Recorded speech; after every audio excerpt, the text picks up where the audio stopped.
Hi, thanks for joining. Welcome to our short video on how to consume ML output. And this is part of a series that covers the stages of your analytics journey. And in the first of the videos, we've looked at the tools for exploring and training machine learning models.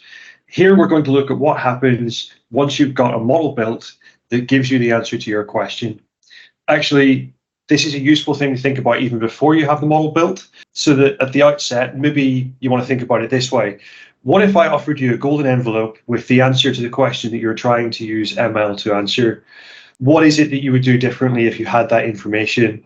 What decisions would it affect? And how would you go about communicating that information to the teams who need it? So whether you've already got to the point of having a model built or you're setting out on the journey, you want to think about how you're going to use that information when you come to deploy it. And really, the thing that you need to look at is you need to do something in response to seeing the model outputs that's going to deliver business value. So we've seen in a number of companies that you can have a lot of data scientists working on finding useful information, wanting to show the value of data science. But where does that value actually come from? Well, that value comes from changing the way you do business, changing to a better way of doing business, when you make better decisions and take action based on the information that you're discovering. And so that's what we need to think about here. How do we take the knowledge that our models are producing or that they're finding and turn that into action, whether that's an automated action or whether it's giving information and context to the business teams so that they can take action based on that information. So we're looking for a way to turn the knowledge into action. And in doing that, here are some considerations that we like to look at with customers. I'm going to take an example here of a use case we worked on with an insurance company that were recruiting a large number of insurance sales agents every year. So the first question, what does success look like? And for them, success was being able to hire the best candidates and hire them quicker than they currently were. So better candidates so that they would have a higher chance of meeting sales targets and expanding their business going forward, and quicker so that they wouldn't lose out on the candidates to the competitors who were also making offers. So they wanted to make sure that they were using machine learning to find the best candidates and align those candidates with the parts of business where they would be the best fit. And so in that case, the second question, who needs the outputs? In that case, it was recruitment agents who are the main group. So they talked to many candidates.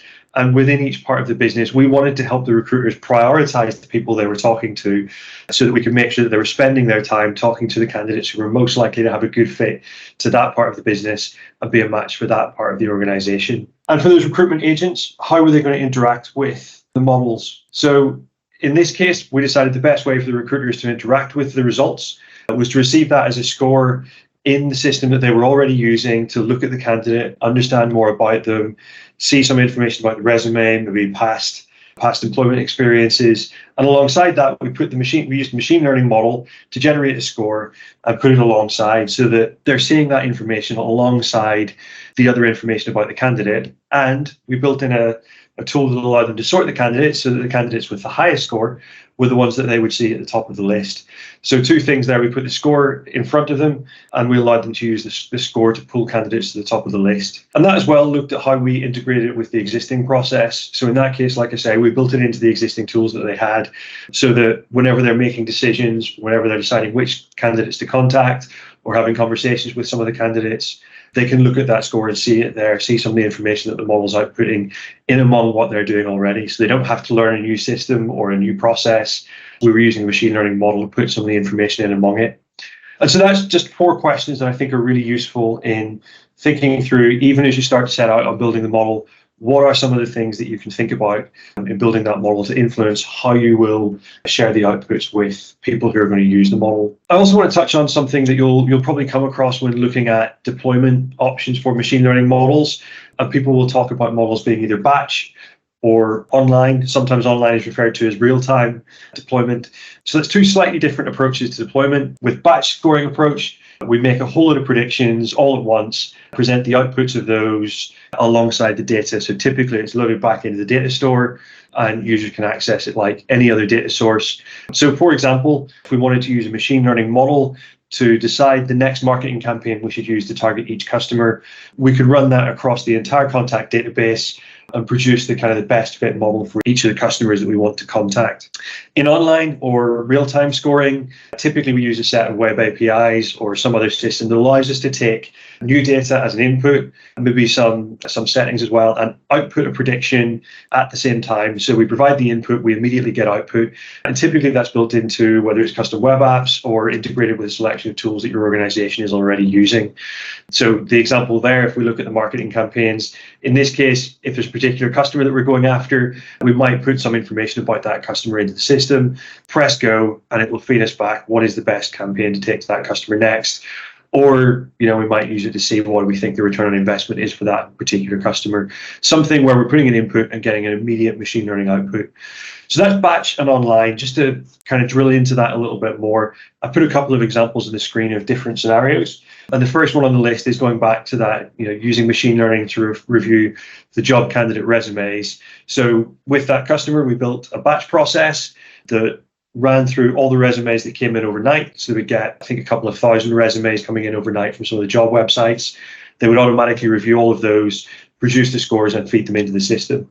And then the online part of it, they were getting some resumes that were coming in, kind of emailed to them or sent through their website. And each time one of those new resumes came in, they were able to take that new resume, use the system to score it immediately, and get a score so they could get back to that candidate much quicker without having to wait for the overnight system to run. So that's one example of batch and online. There are a couple of others on the screen, so feel free to pause the video and look at those. But think about your batch or online scenario, because that will make a difference to how you deploy it. And just quickly to look at what that might look like from a presentation to the user perspective. So this first example is a batch example. In this case, looking at, for various different retailers, what are the different products that they could sell to try and get the best uplift on revenue. And so in this case, we ran it across all the retailers, across all the different products. And this is showing, so the grey bar, we put it back against the information of what did they sell in the last period. And the green part of the bar is what do we think the potential uplift is. And we've sorted it so that the biggest uplifts come at the top of the list. And so by using batch scoring, we can do all of that processing ahead of time so that when the salesperson goes to visit the retailer, they're going in with the information already prepared, and they can show these are the top products that you should be looking at, whether it's stocking or running promotions on, to try and increase your sales of those products. A different example for the online scenario. So in this case, we've got a motor insurance example, and this is a motor pricing app. So in this case, when an insurance underwriter gets a new client, they might enter the details into this.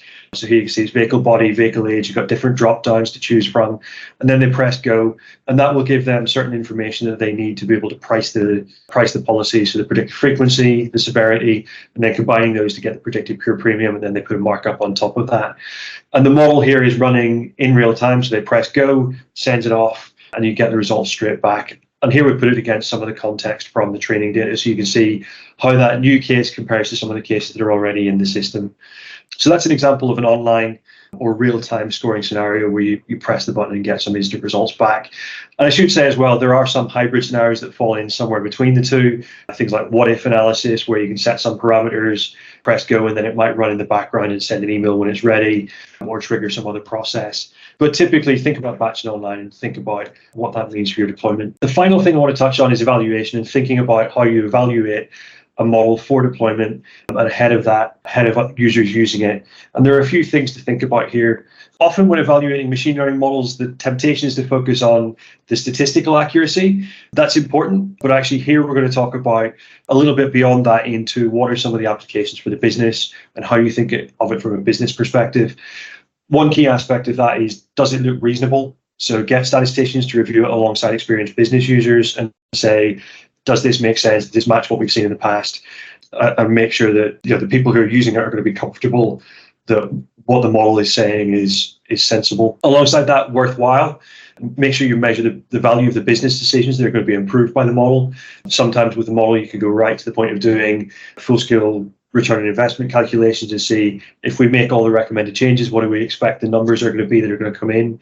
But at the very least, you want to think about, can you create a baseline and then a potential change scenario and see what is the expected value if we deploy this, if we build it into our systems, and help the business understand what the potential impact of using the model is going to be. And finally, acceptable. So again, this is reviewing with business users, but this time with a specific focus on how are they going to use the model? What information are they going to need alongside the outputs to make those decisions? So in the case of the resume scoring, you're not just going to work on that one score and take the candidates that the model puts highest, but you might want to see some of the factors that made those candidates come out higher on the list. And then the recruitment agents can understand, while they're having a conversation with the candidates, what are the areas that they need to focus on, where they're going to be able to get good evidence from the candidate, and use the outputs of the model to make a difference in the way that they make the decisions further down the line as well. So by reviewing the model as you go with the business users, you can understand the context that's needed for those decisions and actually build that into the outputs that you're giving to them so that they can use those outputs more efficiently. So a few different thoughts there on how you can consume machine learning outputs from the different models that you're building. If you do want to talk to me about any more of those and pick up on any further conversation, please get in touch. Details are on the screen. And thank you for tuning in for this video.